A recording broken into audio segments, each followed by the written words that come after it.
Muy buenas a todos. Antes de comenzar esta nueva charla, como siempre, agradeceros tanto vuestra asistencia a la charla de esta mañana del entrenamiento de fuerza en la pérdida de grasa. Y ahora vamos con otro tema nuevo que también va a ser muy interesante, o por lo menos eso intentaremos, ya que vamos a aportar una gran cantidad de contenidos y de recomendaciones para vosotros. Es el entrenamiento de resistencia y fuerza. Aquí nos centraremos principalmente en, en explicar un poquito en qué debe consistir este entrenamiento de fuerza en los deportes de resistencia, que como todos sabemos es vital, pero que muy poca gente practica y que debería practicar más. Así que sin más, voy a invitar a Víctor y comentamos un poquito todo lo que vamos a tratar.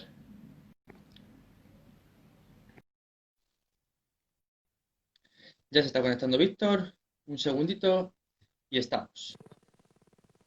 Muy buenas, Víctor, ¿qué tal? Hola, muy buenas, Marcos, ¿qué tal? Bien, bien, bien, perfecto. ¿Tú qué tal? ¿Tope? Bien, bien, con el TFM, así que Ay, ya somos dos. ya somos dos.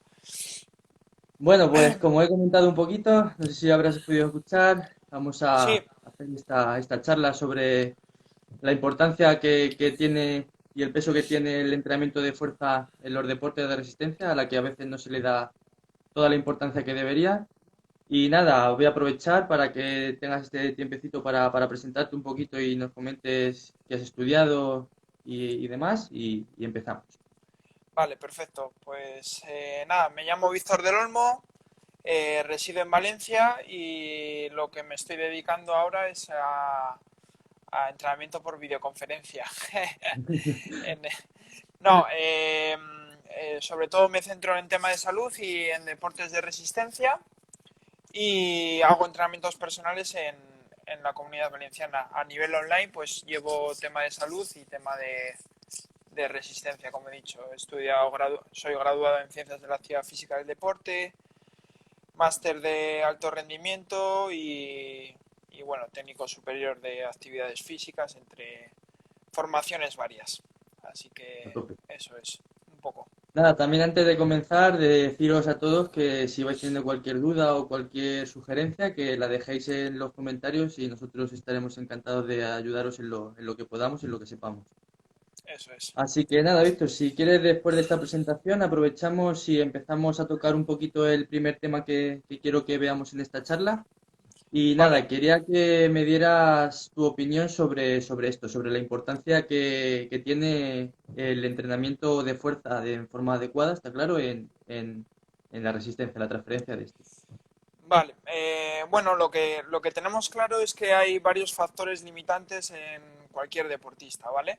Entonces hay un factor fisiológico que puede ser el consumo máximo de oxígeno, el nivel de lactato, bueno, y luego hay un factor biomecánico que puede ser la hidrodinámica, la aerodinámica, que se da mucho en el ciclismo y en la natación de aguas abiertas, y luego un factor antropométrico que bueno, un tío de 100 kilos no puede correr un 1500, por ejemplo. Entonces hay que tener varios factores. Dentro de estos factores, el que más nos interesa en este caso es el factor biomecánico para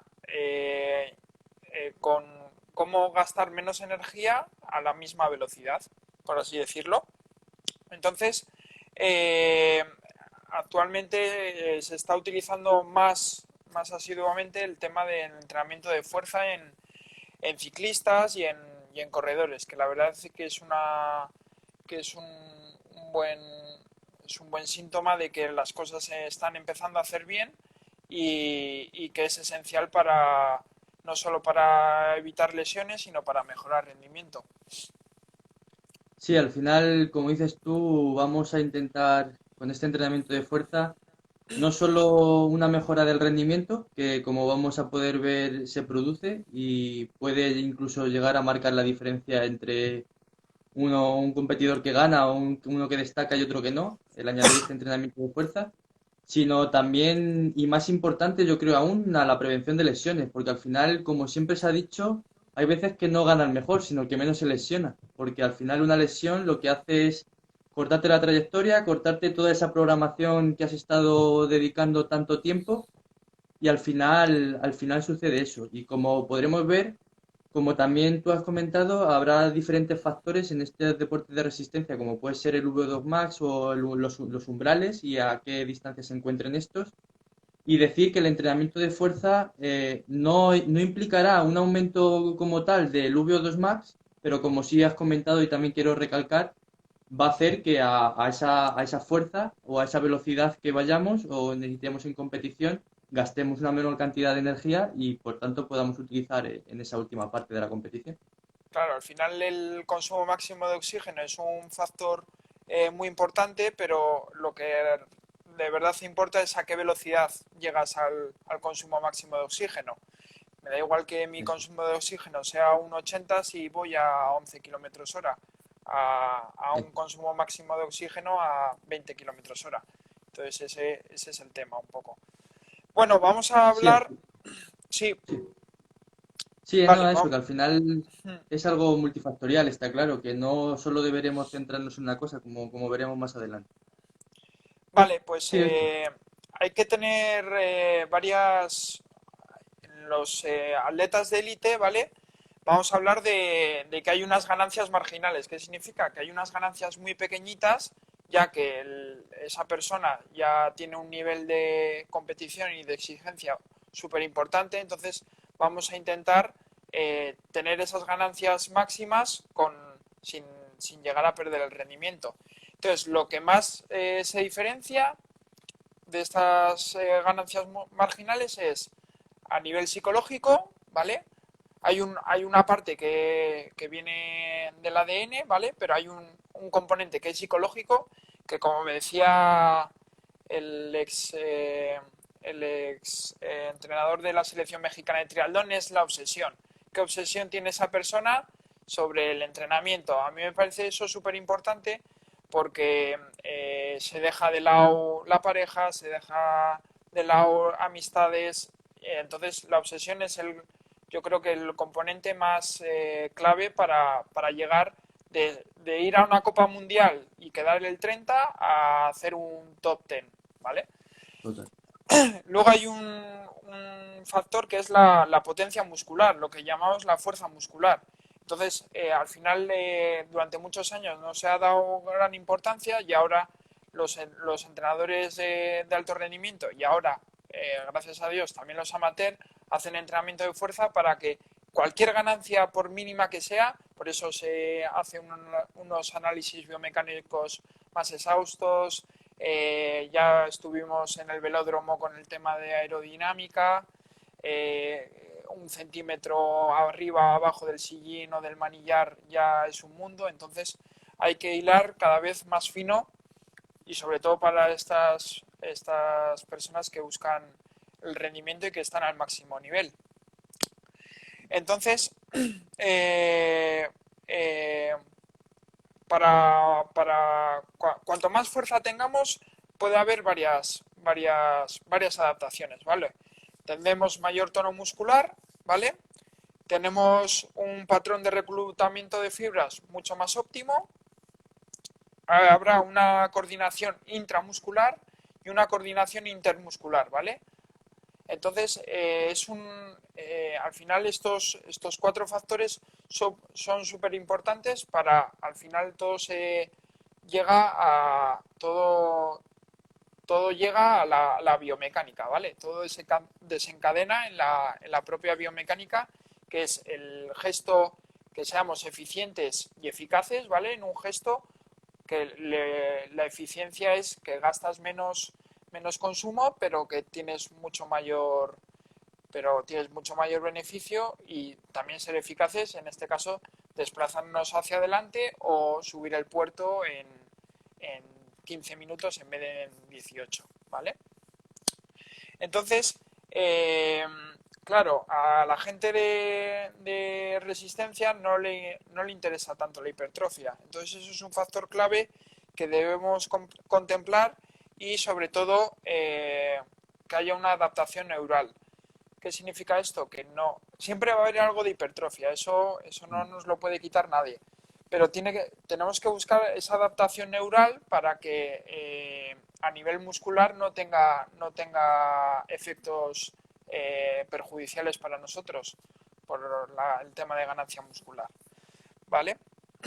Entonces, lo que se busca, sobre todo en gente ya experimentada, es el entrenamiento pliométrico, ¿vale? ¿De qué se trata el pliométrico? Es todo el tema de multisaltos, saltos de cajón abajo y rebotar, es el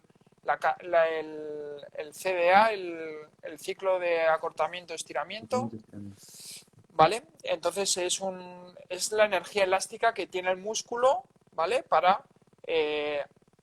absorber esa energía y volverla otra vez para arriba o para adelante o en fuerza horizontal y fuerza vertical en este caso. Entonces es ese músculo que carga toda esa fuerza y lo que intentamos es que tarde el mínimo tiempo para volverla otra vez y que salgamos otra vez explosivos, por así decirlo. Entonces eso se da al correr, cuanto menos tiempo de contacto haya en el pie, mucho mejor.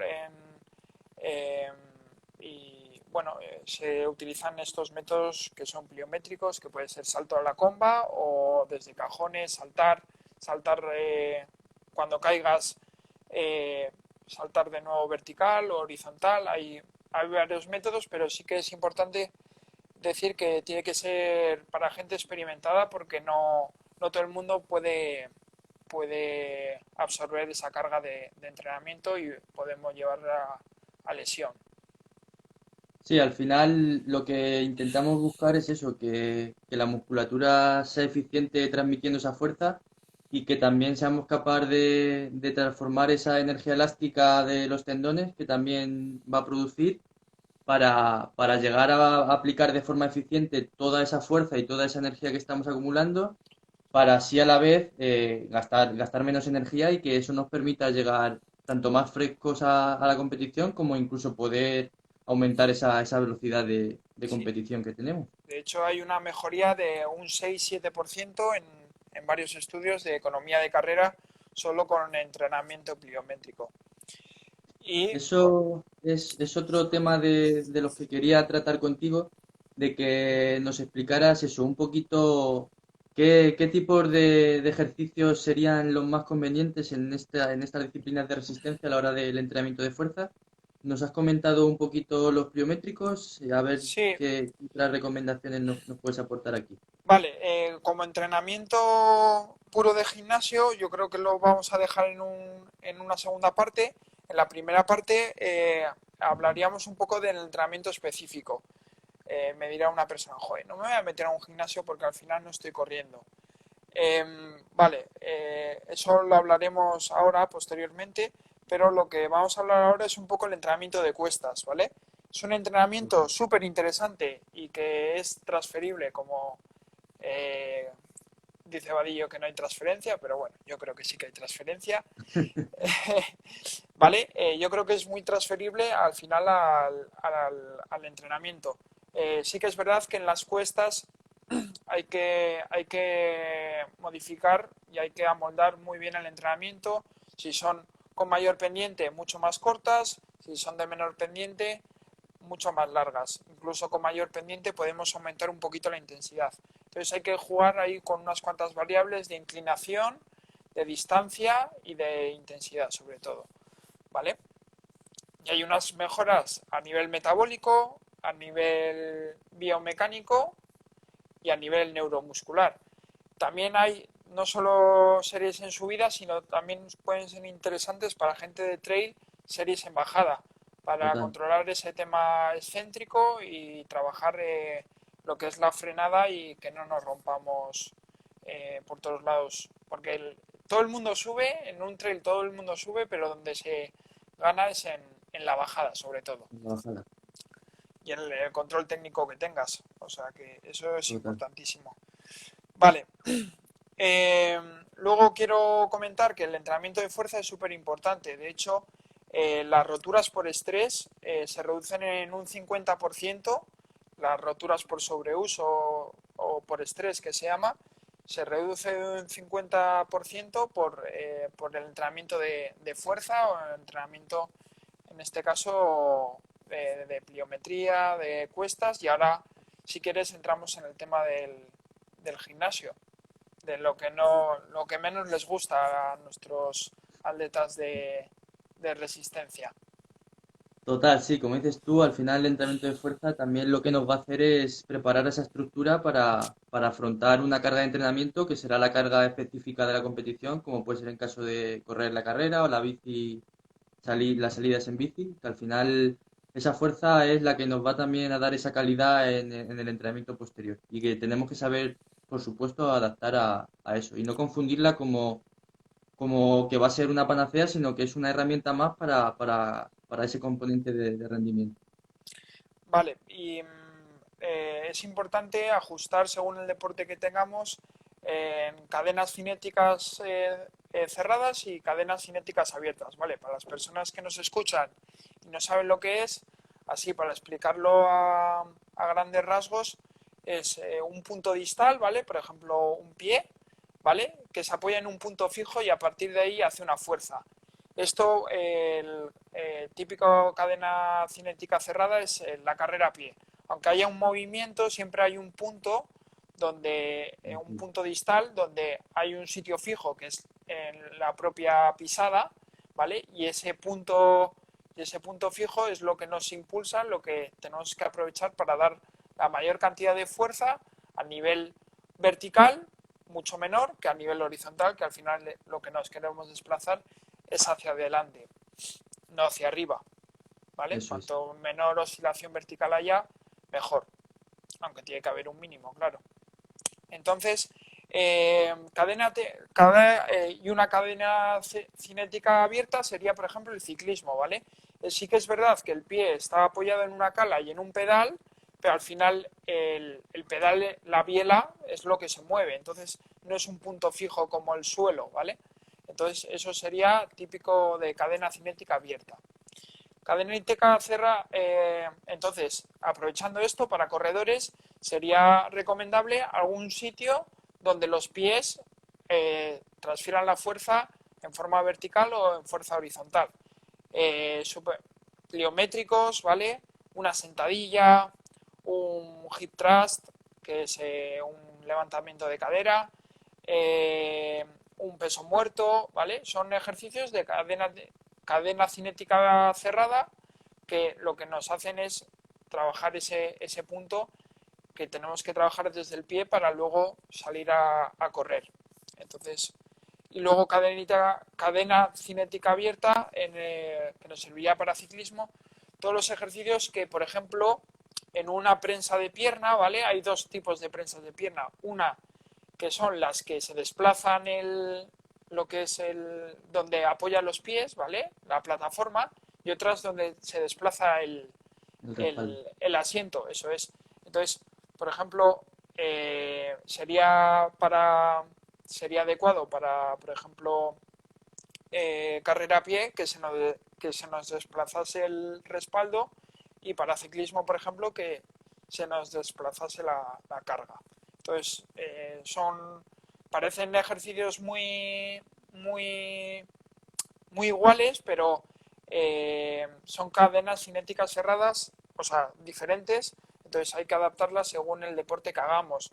Sí que es verdad que una cosa no quita la otra. No quiero decir que si haces ciclismo no puedes hacer peso muerto, no puedes hacer una sentadilla Sentadilla. o cualquier otro ejercicio. Pero que no es lo más eficiente, sí, pero que lo puedes mezclar también. Sí, aquí yo añadir eso, que para los deportes de resistencia, porque sí que es verdad que siempre que hablamos de fuerza, o tanto a nivel ya profesional no se ve tanto, pero a nivel amateur sí que es hablar de fuerza y ya te ves en el gimnasio haciendo 10 ejercicios y es eso, que al final tenemos que ver que esto es una ayuda más, o sea, que no hay que volvernos locos tampoco, que hay que seleccionar los 4, 5, 6 ejercicios o 7, digamos, que no vamos a hacer todos en una misma sesión, que al final veamos que puedan tener una mayor digamos, transferencia, como se suele decir, pero no volverse locos de inventarse ejercicios o ponerse a hacer como locos. Porque yo, por ejemplo, tengo amigos que se dedican a correr o a hacer bici y los ves entrenar en el gimnasio y dices, no sé si está entrenando hipertrofia, quiere aumentar la masa muscular o quiere mejorar su rendimiento en deportes de resistencia. Por lo que ahora y también vamos a ir debatiendo esto un poquito y dando más detalles, hay que Hmm, tener en claro eso, que está claro que el entrenamiento de fuerza, muchos ejercicios van a ser similares, pero hay muchas diferencias entre un tipo de entrenamiento y otro. sí, de hecho el entrenamiento de resistencia tiene, o sea, no puede ser, no, o sea, tiene que ir junto con el trabajo de fuerza, no solo por el atleta, sino también, bueno, solo por el atleta, ya que va a evitar lesiones y va a mejorar el rendimiento. Sí que es recomendable que hagan 2 sesiones mínimo y que se mantenga durante toda la temporada. Es complicado, ahí ya viene tema del entrenador, del arte del entrenador, de calcular cargas y calcular, ¿cómo decir? Pues calcular Intensidades. cargas, eso es, calcular intensidades para que esto no nos afecte al final el día de la carrera o el día de la ruta en bici. Entonces, eso es importante de explicar. Entonces, Sí, vamos, porque al sí, final yo creo que el principal problema que estamos teniendo en la actualidad es que hay muchos profesionales que son expertos en entrenamiento de resistencia, que sí, son muy buenos programando entrenamiento como tal, entrenamiento específico, pero luego a la hora del entrenamiento de fuerza no lo tienen tan claro, no usan métodos como que vamos a ver que puede ser la velocidad de ejecución, que puede ser una muy buena opción para determinados ejercicios, para controlar también sobre todo y valorar el progreso que vamos teniendo. Y poco a poco se está viendo, pero es lo que nos hace falta, tener entrenadores que sean más especializados en el mundo de del mundo de la fuerza, aparte de ese entrenamiento específico del que hablamos. Y ahora, si te totalmente. parece, y ya podemos hablar un poquito del volumen de entrenamiento óptimo de la sesión, así como pues eso, el número de ejercicios y demás, Vale, a ver qué podemos sacar. vale, lo que hay que tener claro es que no hay que trabajar con cargas muy bajas, ¿vale? Esto al final no sirve de nada porque lo que queremos conseguir es un carácter de esfuerzo alto, ¿vale? Con cargas submáximas, ¿vale? Sin llegar al fallo muscular, pero que nos cueste, ¿vale? Para ello queremos siempre la máxima calidad, por lo tanto los tiempos de descanso entre series serán altos, entre 2-3 minutos, y entre ejercicios podemos dejar un poco más, ¿vale? Porque, como ha dicho Marcos, lo ideal es la fase concéntrica, ¿vale? La fase opuesta a la gravedad es la que más velocidad tenemos que invertir, ¿vale? O sea, máxima velocidad en una sentadilla sería el subir la barra, ¿vale? En un hip thrust sería subir la barra también, ¿vale? En un peso muerto lo mismo, ¿vale? Entonces, eso lo tenemos que expresar en máxima velocidad. Entonces, para ello, lo que podemos calcular de forma un poco doméstica, ¿vale? Es con qué carga vamos a llegar al fallo muscular. Imagínate que tenemos 100 kilos en, un, en una prensa de pierna, ¿vale? No, en una sentadilla. Una Tenemos 100 sentadilla. kilos y vamos a hacer 10 repeticiones antes de llegar al fallo, ¿vale? Entonces, lo que vamos a intentar es, para no perder esa velocidad de ejecución, que queremos que sea máxima, ¿vale? Si no tenemos un encoder, que es una maquinita que nos mide la velocidad de la barra, lo podemos hacer por la mitad de repeticiones. Me explico. Si yo, por ejemplo, estoy haciendo 10 repeticiones antes del fallo muscular con 100 kilos, lo que intentaré será hacer 5 repeticiones o 4 repeticiones con esos 100 kilos, pero que la velocidad intencionada sea la máxima, la velocidad voluntaria sea la máxima en la parte concéntrica, en la opuesta a la gravedad. Entonces, ¿por qué no hacer 10? Porque estaríamos haciendo otro entrenamiento que igual no es tan Interés. importante o no nos puede interesar, pero, pero lo que buscamos es máxima velocidad con una carga bastante alta, ¿vale? Y para que no se pierda esa velocidad siempre recurrimos a la mitad de las repeticiones que podrías hacer llegando al fallo muscular, incluso alguna menos, eso depende Sí, de al que... final, como dices tú, lo que intentamos con este tipo de entrenamientos no es coger una intensidad muy elevada, como puede ser el típico entrenamiento de hipertrofia, en la que sí que estás muy cerca del fallo muscular. Como la hipertrofia no es algo que nos interese principalmente, porque también debemos tener en cuenta que estos deportes son peso dependientes, que dependen un montón del peso y que no es lo más óptimo, sin duda. Lo que intentamos es que esas repeticiones tengan la mayor calidad posible. ¿Cómo hacemos que esas repeticiones tengan la mayor calidad posible?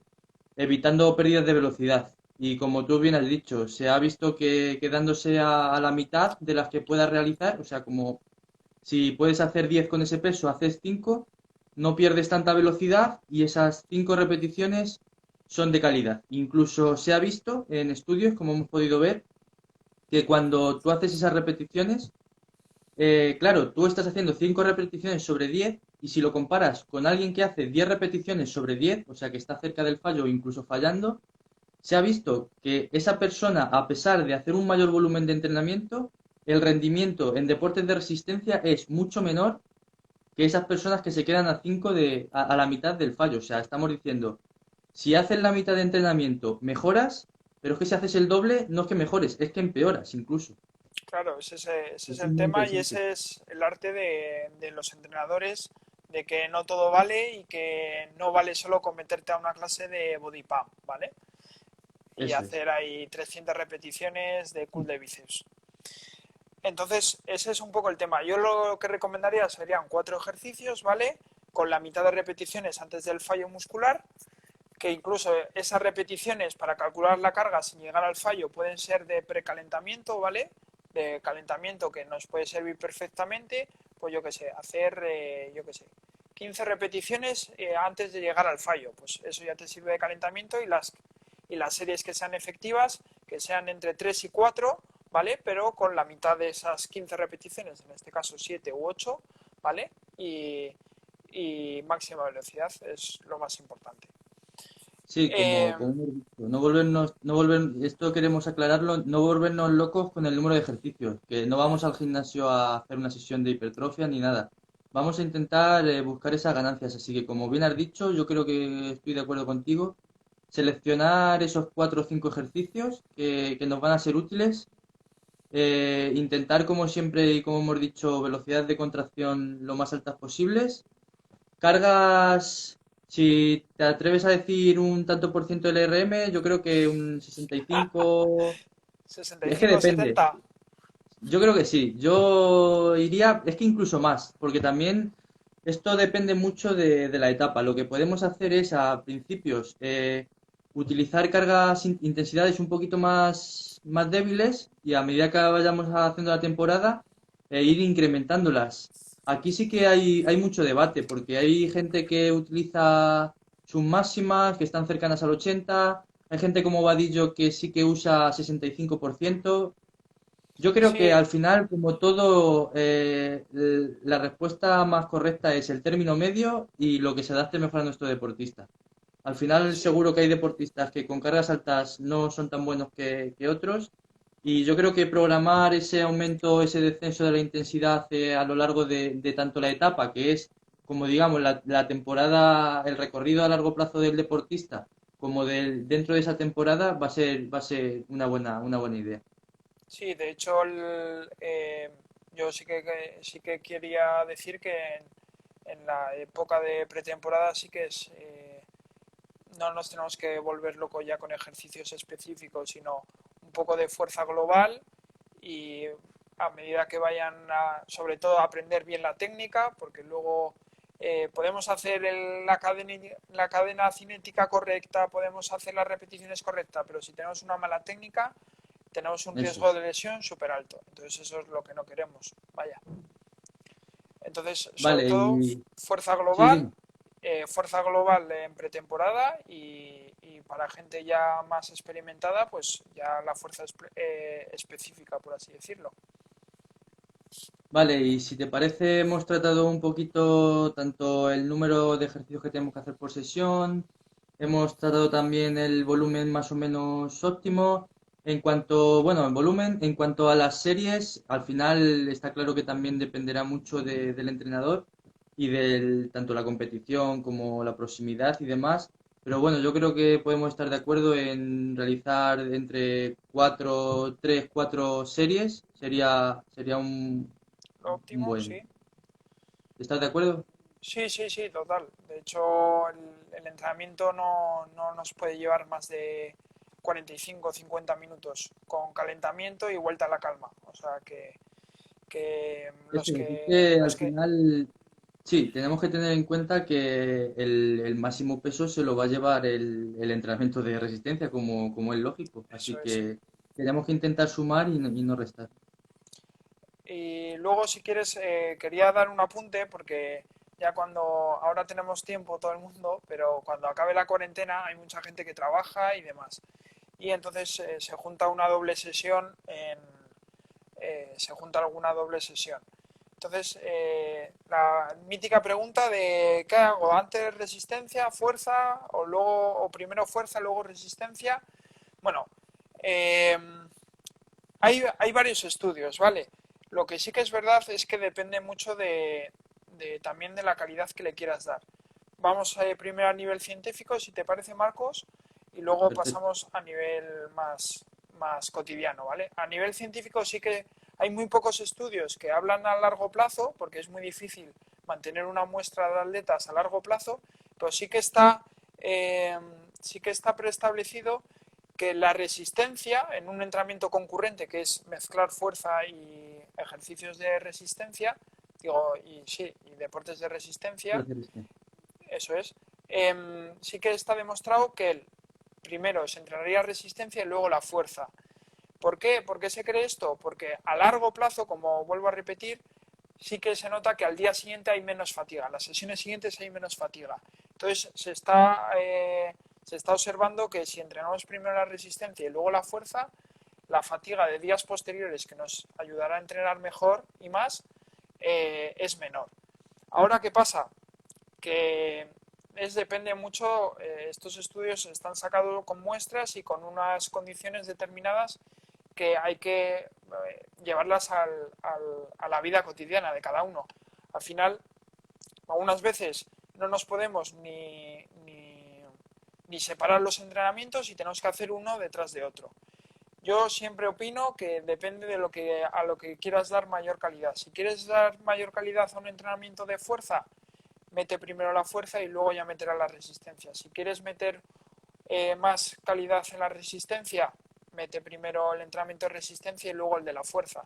¿Qué pasa? Que si metes antes el de la resistencia que el de la fuerza, igual al nivel técnico del de fuerza es peor y al revés también. Y al revés también. Sí, Si tú haces primero fuerza y luego resistencia, a nivel biomecánico también va a ser peor.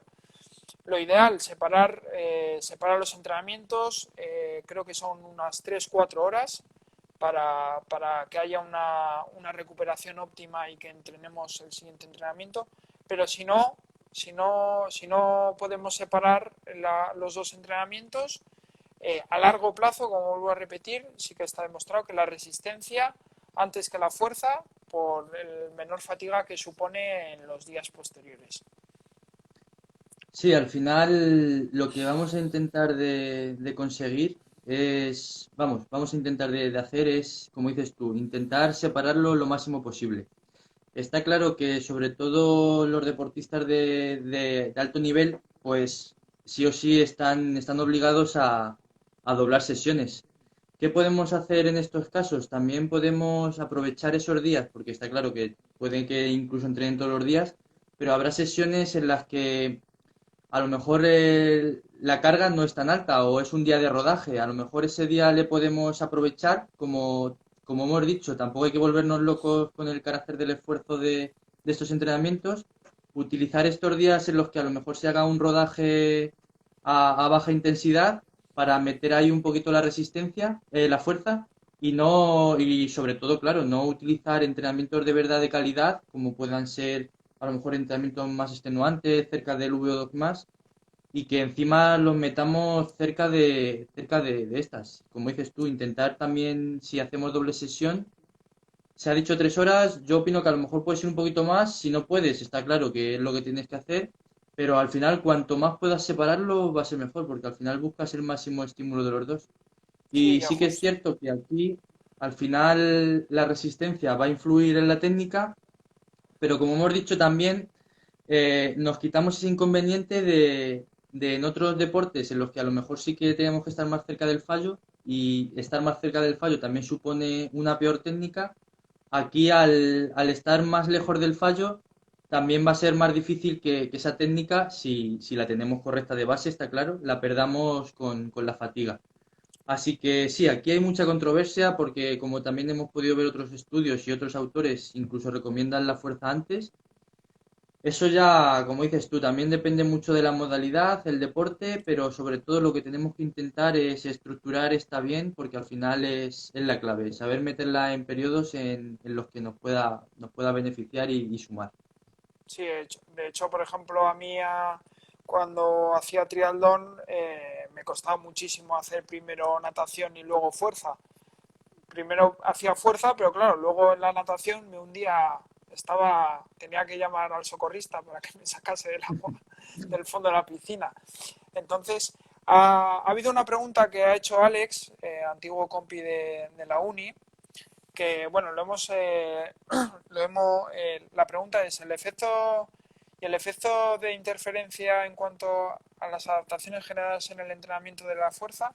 Bueno, ya lo hemos hablado antes, eh, que tenemos que buscar una adaptación neural sí que va a haber algo de hipertrofia, pero no va a haber tanta hipertrofia como un entrenamiento propio de hipertrofia de las repeticiones y las series y la intensidad que requieren. Entonces, siempre haremos la mitad de repeticiones, como hemos dicho, de antes de llegar al fallo, y la interferencia será o sea, de ganancia muscular lo menor posible, ya que no nos interesa a nivel Claro, funcional. aquí también añadir que como se ha visto, y se ha visto siempre en los estudios que han tratado la interferencia, sobre todo en atletas de élite, pueden ver que esta concurrencia principalmente influye al entrenamiento de fuerza. Eso también es una ventaja en estos deportes de resistencia porque si fuera un deporte de fuerza sí que se podría mermar mucho más el rendimiento. Sin embargo, en deportes de resistencia se ve que esta resistencia no se merma tanto, pero claro, al final, si estamos también hablando de alto rendimiento, sabemos que cada detalle, como dices tú, 1 centímetro abajo de la bici, unas zapatillas que pesan 3 gramos menos, al final pesa. Pero bueno, que ese fenómeno de interferencia influye más sobre la fuerza a nivel de defenderlo y que bueno, que eso en los deportes de resistencia es algo que puede ser más beneficioso, pero bueno, hay que tenerlo siempre en cuenta, como hemos dicho. Y como hemos dicho, la pliometría es el claro ejemplo de trabajo de fuerza que si ajustas bien los niveles y demás, tiene, o sea, lo que nos importa es a nivel neuro, qué conexión hay neural. O sea, al Claro. final las adaptaciones neurales que hemos dicho, el ciclo de acortamiento-estiramiento, de la elasticidad que tenga el tendón para recuperar esa energía que hacemos cuando apoyamos la pierna y cuánto tarda en expulsarla, con qué, con qué, o La sea, reactividad. con qué magnitud hace la fuerza esa, o sea, al final lo que está claro es que la hipertrofia sí que va a empeorar, ¿vale? De hecho, hay varios estudios que se mide cuántos centímetros tiene de diámetro el sóleo y está demostrado que cuanto menos centímetros tiene el sóleo, mayor probabilidad tienes de llegar a un atleta de alto rendimiento. Por eso Claro, sí, al final, como hemos dicho, son peso dependientes total. Hay veces que, si no, si estos deportes fueran únicamente de a ver quién aplica más fuerza, el Tour le ganaría claro, un cuadrado. Pero claro, el que tiene 20 centímetros de brazo, cuando sube la cuesta, esos 20 centímetros de brazo van para atrás también. y eso se ve en el ciclismo en pista, que los tíos tienen unos cuádriceps de locos, una masa muscular increíble, porque intentan, les da igual la eficiencia y lo que importa es aplicar la máxima fuerza en el tiempo ese que tienen estipulado para Claro, ganar la carrera. Al final, lo decía el otro día Javier Sola, decía, joder, si por muy sprinter que seas, si no llegas a la contrameta, o sea, no puedes ganar la carrera. Entonces tienes que mantenerte ahí en lo que es en la pomada. De hecho, hay muy pocos ciclistas que tienen la morfología así un poco más corpulenta, como puede ser Peter sí. Sagan o Cavendish. Pero ¿qué pasa? Que son a nivel sprint brutales y tienen un don que les da para aguantar toda la carrera y encima sprintar y ganar. O sea que Unas veces las aguantan ellos y otras veces van detrás de los coches. eso es, eso es. Sí, ahora que se me está ocurriendo, hemos dicho de pasada un poquito la frecuencia, pero bueno, para tratarlo un poquito más, tener un punto más para que la gente lo tenga referencia, ¿qué frecuencia de entrenamiento recomiendas a la semana? De entrenamiento de fuerza, Sí, yo recomendaría mínimo 2 días a la semana, máximo 3. Y si me apuras un poco, igual uno en tema cuando la competición está cerca o tienes varias competiciones seguidas, pero no descuidarla en ningún momento de la temporada. eso es. Sí, yo estoy totalmente de acuerdo. Mínimo dos, se pueden meter tres, en algunas partes a lo mejor también algo de pretemporada pueden meter incluso tres, como hemos estado comentando. Cuatro ya me parece excesivo, Sí, incluso prácticamente hasta en pretemporada. Y uno en periodos cercanos donde sabemos que esa puesta a punto significa una reducción prácticamente del 50% del volumen en ese picking o en esa puesta a punto. sí. Y en cuanto a la frecuencia de entrenamiento, eso es más o menos lo Y que sobre todo queríamos recomendar. la intensidad que metamos en esa semana, el volumen que metamos esa semana para que luego no nos interfiera en la propia carrera, en el propio rendimiento, que al final el deportista de resistencia tiene que correr o tiene que andar en bici o tiene que nadar en aguas abiertas, no es solo gimnasio y por eso vas a ganar. Entonces, Eso es. hay que mantenerlo, el entrenamiento de fuerza muy presente en los deportes de resistencia, pero también el propio entrenamiento de resistencia, claro. Eso es. Y al final también, y como apunte, creo que es de vital importancia el tener, sobre todo en las primeras épocas o en la primera parte de la temporada, un entrenador que esté contigo, porque como bien hemos dicho, al final en esta parte es muy interesante guiarnos por el carácter del esfuerzo, como hemos dicho. El carácter del esfuerzo era el ejemplo que hemos puesto de si podemos hacer 10 repeticiones, hacer 5. ¿Qué pasa? Que aquí en gente que no está acostumbrada a entrenar la fuerza o que siempre ha entrenado otro tipo de fuerza más encaminada a la hipertrofia, al final no sabe distinguir bien este carácter. Puede ser que incluso se pasen de las repeticiones o que no lleguen.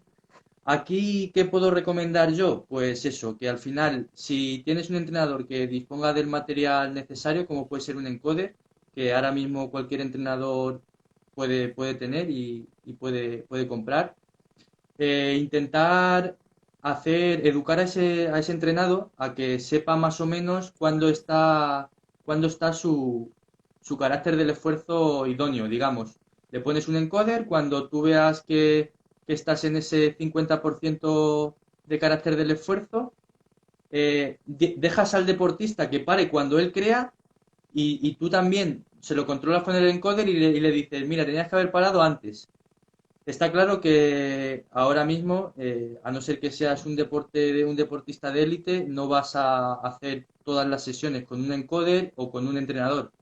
Por lo que sí que veo aconsejable educarte un poquito en ese aspecto que te he dicho, de intentar tú conocerte a ti mismo para cuando llegar a ese carácter del esfuerzo y a partir de ahí, pues dominarlo y saber trabajar con este.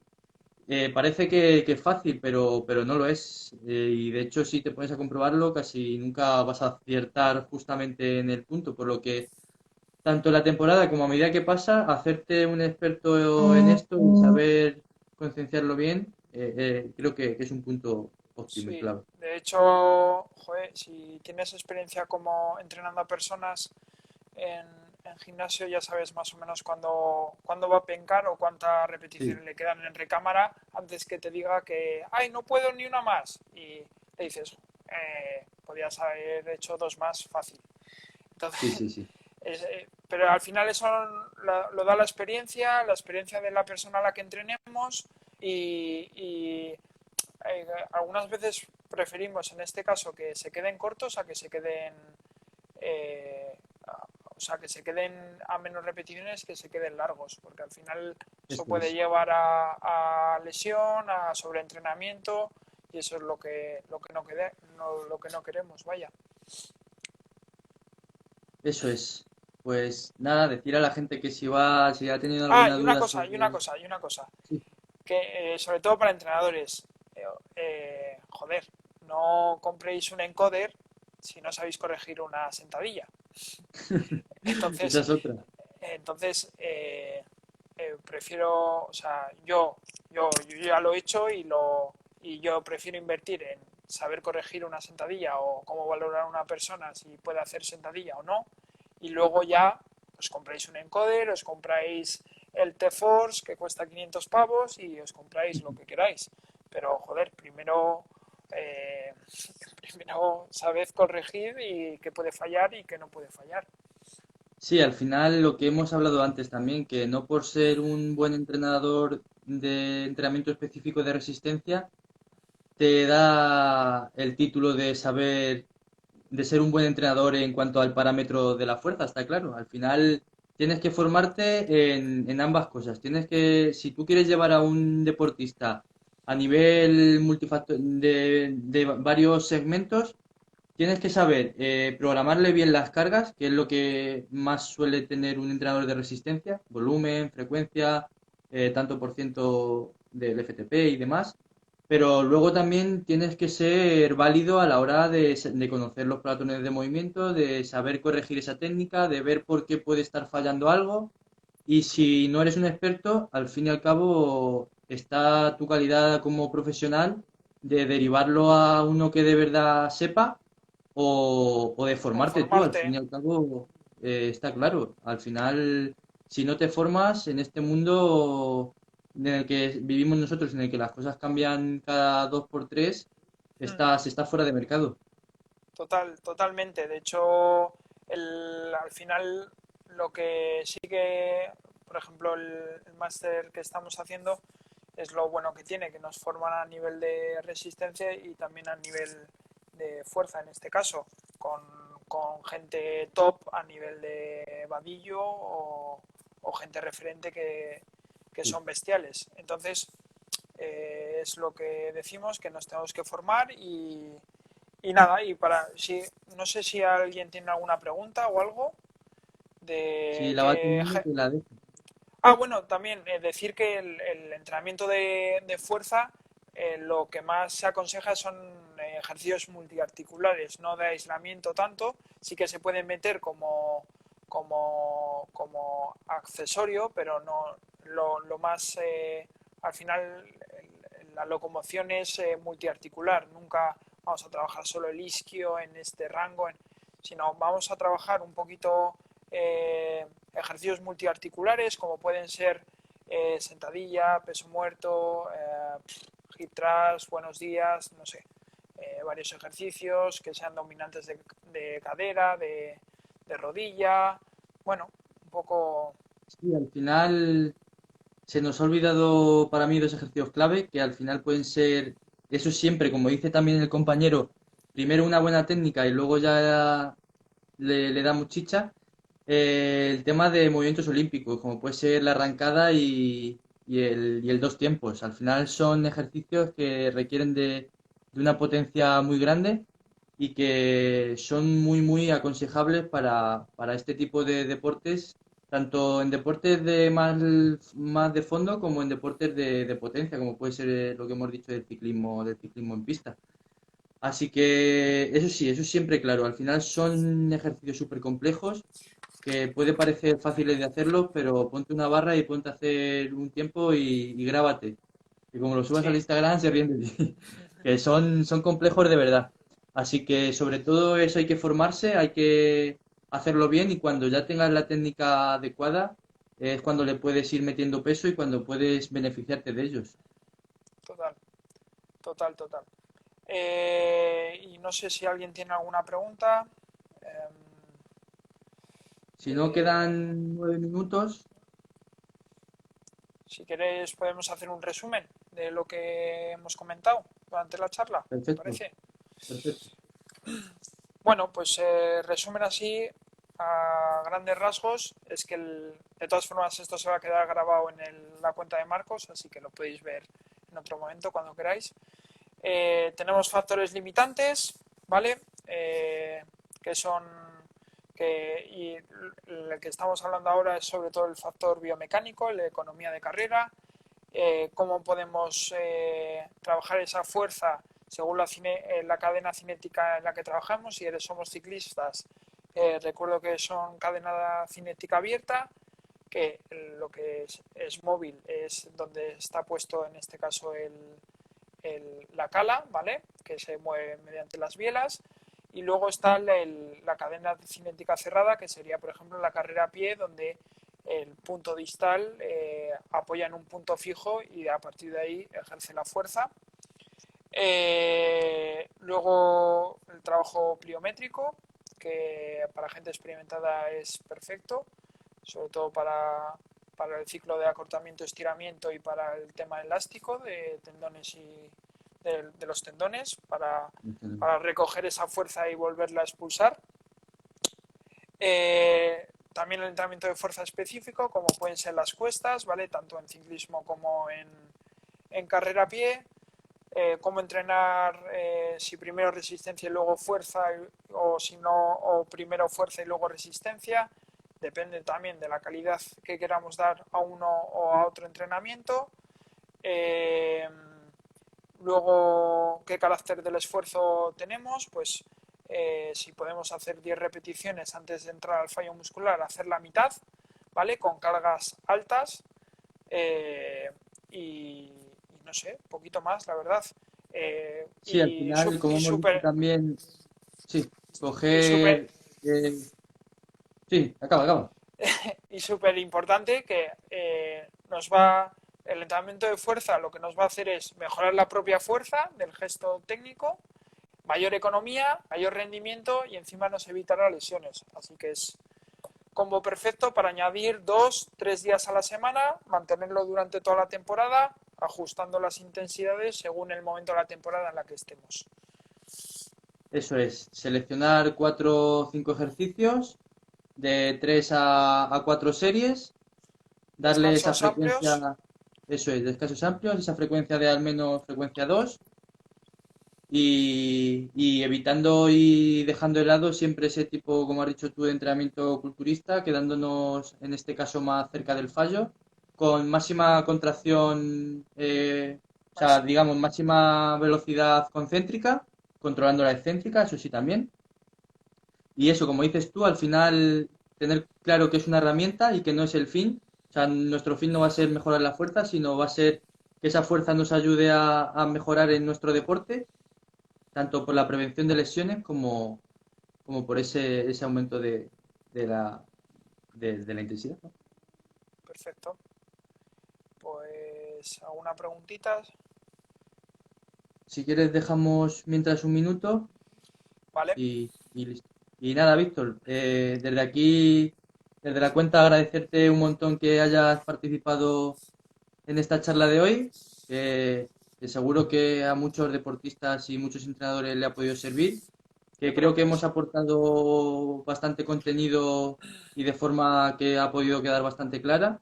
Si no es así, queréis profundizar más sobre algo, que estamos siempre a disposición de vosotros, tanto Víctor como yo, dejarnos un comentario o si queréis que tratemos más vídeos de estos en esta cuarentena o después, que estaremos encantados. Y nada, de nuevo darte las gracias y nos vemos, tío. Vale, perfecto. Pues nada, gracias a todos los que nos han visto, gracias a ti, Marcos, por invitarme y nada, hasta la próxima y a ver si se acaba esto prontito, ¿vale? Eso es. Venga, un Venga, chicos, abrazo. gracias. Chao, chao. Gracias, Víctor.